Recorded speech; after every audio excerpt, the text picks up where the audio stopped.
Heather Marchese from 1 Million Moms Against Gun Control is on the program right now. Heather, how are you? Good. How are you? I'm excellent. Thanks for coming on the program. And, we've been talking a little about this Moms Demand Action, Everytown for gun safety, or Everytown for gun control map that they put up. A lot of the media around the country has just been blindly accepting of this. We just read a news report out of Lufkin, Texas, where they say, and they don't cite Everytown. They just say there have been 74 shootings, school shootings, since the murders at Sandy Hook Elementary. Now, Charles Johnson, investigative journalist, took a look at every one of these incidents, and he said that he would classify 6 of these 74 as school shootings similar to what happened at Sandy Hook Elementary. CNN took a look at these numbers, and they found what they would classify as quote-unquote school shootings in which a student was involved, and this happened during school hours. They said that there were 15 of these incidents, which is a lot less than 74, Heather. Right. According to Everytown, they're averaging just over 4 so-called school shootings a month. And according to CNN, with what they've come up with the 15, that actually boils down to like 1 every 5 weeks, which is a far cry from Moms Demand in Everytown's, 4 months. Charles Johnson, actually, I was reviewing his tweets. I was actually watching them as he was putting them out yesterday, and I'm just like, I could not believe that. Last night I'm watching Fox, and they're, drumming up with the 74. I think it was Shepard Smith. He was coming out with the 74 number. I'm like, what happened to these guys fact-checking? It's really not that hard to do. It really is not that hard to do.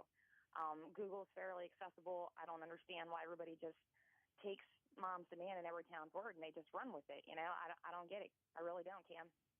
Well, this is the thing, and here's the problem, because, if KTRE or any of these other news agencies were to cite a statistic or a graph or something from the NRA, pretty sure they'll let people know the NRA says, right?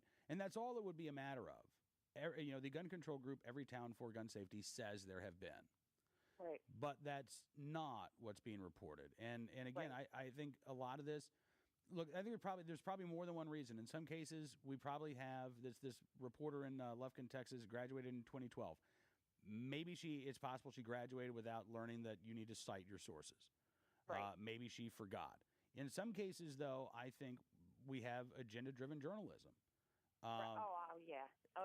This is what happens when you have a very well-oiled propaganda machine. And I'm sorry, but that's exactly what this is. It's just all propaganda that they put out.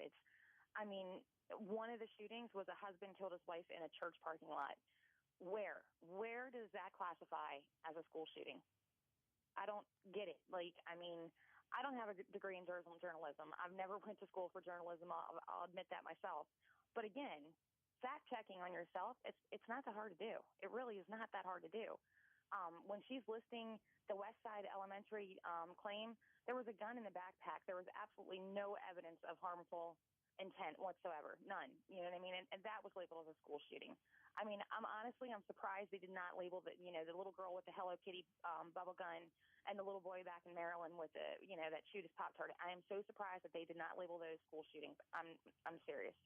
They did label a case of self-defense as a quote-unquote school shooting. So again, any crime of violence that occurred on a school campus, that was it. Or not even a crime of violence, self-defense. Right. Tragic suicides, anything that they could say was a quote unquote school shooting. That's what they were going to say, because they want to leave the impression that, again, a Sandy Hook like event is happening every 4 days in this country. That's what they want Americans to believe, and that's not true. Absolutely not. No. All right, listen, I want to ask you as well about the concealed carry holder who was killed in Las Vegas. As he tried to stop this active shooter, the couple there in Walmart. You all at 1 Million Moms Against Gun Control, I know a lot of people around the country are trying to help out. There's a fund that's been established through Wells Fargo in Las Vegas for the family, but you two are trying to help out the Wilcox family, right? We actually have come to find out. I'm heartbroken about it. Joseph was one of our followers. He was one of our supporters. If you go back on our page and you look at comments and posts on our wall, Joseph was always there, always there. There was comments left and right. He showed support. When we took the trip to Indy, We designed a shirt on Teespring. Joe was constantly pushing that shirt, buy one. I think he actually bought one, but I don't know that for sure. But he was one of our supporters. And when we found out that he was the one, that was lost that day, it was a strike to us. It was just like we lost one of our own family, because everybody that you talk to in our group will tell you that our group is not just, the people behind the scenes. It's everybody. We are true grassroots. We consider all of our followers our people. Joe, I spoke with his mother, and let me tell you, it was the most heartbreaking phone call I ever in my life made, ever in my life made. And when she said what she said about her son and the fact that we lost somebody like that, and that's the kind of people, Cam, that we have standing with us, and that's what I'm so proud of, is these people that have that much honor and that much integrity and that much bravery to put themselves at risk to stop what he thought was a potential problem for many, many innocent people. Yes, we are. Actually, I'm sorry. We're doing a scholarship. We've never done one before, so we're still looking into it. I've spoke with Deborah, his mother, and Jack, his brother. We're going to do a scholarship. We're going to start small. I don't imagine right now, because we're not really that big yet, for the donations to come pouring in, insurmountably to have a big one. But I'm hoping to do at least $250 a year for the first couple of years that we have it, and it's going to be what the family's going to do is they're going to pick the qualities of the student that would earn the scholarship, and that's how we'll award it, is through what the family sees. I'd like to do it for schools that have like a rifle club or a rifle team or something like that in their school. But we also have a link. I have it pinned to the top of our Facebook page right now. Is a link that I have set up. It's through fundraiser.com. And all the donations on that link go to help Jack with the funeral expenses for the family, to cover any final expenses that Joseph may have had. That is very, very kind of you, Heather. And, again, I appreciate you talking to Joseph's mom. I know that, again, I don't know the pain that she's going through, but I can only imagine. And it sounds like her son was a genuinely good guy.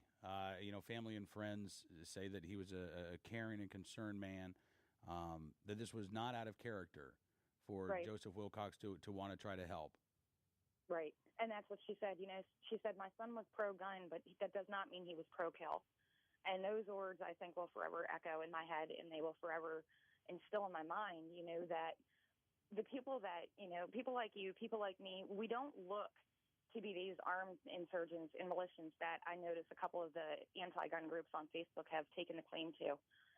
We're just everyday people. And if that means that we're going to put our life on the line, I know if I was in that situation, if I was in the position Joseph was in, I honestly can tell you that I don't know if I would do the same thing. I don't know if I'd have it in me.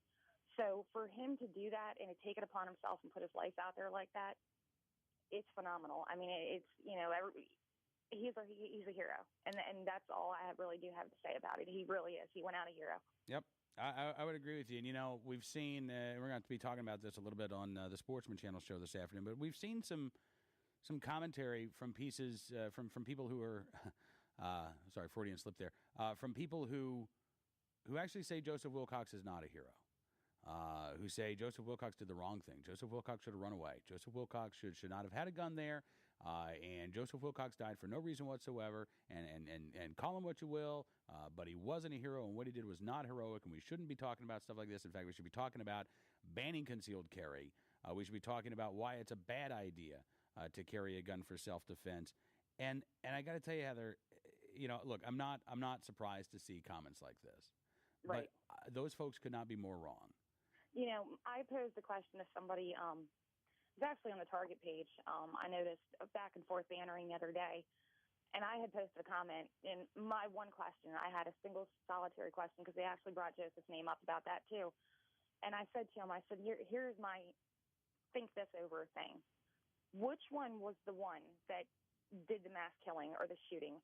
Who was the one that went in there and decided to take innocent lives? Was it the concealed carry holder, or was it the man that walked in there with the gun, screaming at the top of his lungs, "This is a revolution, blah, blah, blah"? Which is the one that we should have the problem with? Not the concealed carry holder. It's not the gun. It's the person. It's the person. We cannot get that through their head. No, absolutely, you're right. Because the same motivation that led Joseph Wilcox to turn towards the danger instead of running out of that store is the same motivation that, in Boston when those bombs went off and we saw dozens of people running towards the danger, running towards the blast, not knowing if another one was coming, but they ran to help out. They ran to see if there were survivors who needed help.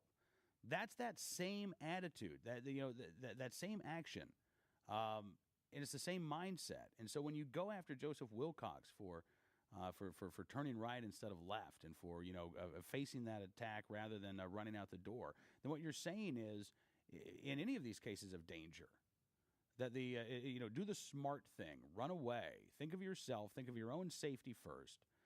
And don't think about those who may need help. Don't think about, and it's not even about, you don't think about trying to be a hero. I don't think Joseph Wilcox was thinking about trying to be a hero. I think he was trying to help. Right. And no, Joseph wasn't looking to, he was there returning a modem with a friend. And, that's what he went to Walmart for that day. He didn't wake up and decide, I'm going to put my gun on and I'm going to wear my superhero cape and see who I can, go out and be a vigilante and try to save today. No, that's not the case at all.